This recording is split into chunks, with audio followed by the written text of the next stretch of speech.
పట్టేలాగా మంచిగా మసాజ్ చేసుకొని కొద్దిసేపు ఒక 20 మినిట్స్ 10 మినిట్స్ నేను పక్కకు పెడతా. ఇక 30 మినిట్స్ లాస్ట్ అంతే, ఎక్కువ పెట్టను.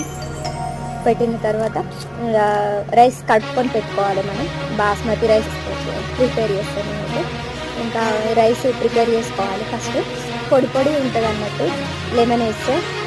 ఇటు పక్కగా వేలో చూడాలంటే ఇట్లా ఒక ఇటుని పట్టుకొని ఇట్లా ప్రెస్ చేయగానే 80% ఉడికినట్టు.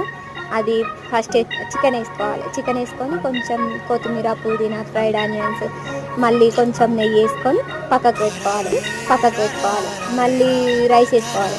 రైస్ వేసుకొని మళ్ళీ చికెన్ వేసుకోవాలి. ఇట్లా వేసుకొని పైన లాస్ట్కి రైస్ వేసుకొని మళ్ళీ ఫ్రైడ్ ఆనియన్స్, కొత్తిమీర, పుదీనా వేసుకొని కొంచెం ఫుడ్ కలర్ వేసుకోండి. మీ టేస్ట్ అయితే మస్తు అంటే మస్తు వచ్చింది అసలు. నేను ఒక 5 మినిట్స్ పెట్టిన, దానికి ఎక్కువ పెట్టలేదు. ఇక కాగానే తినేసేయండి. Bye bye.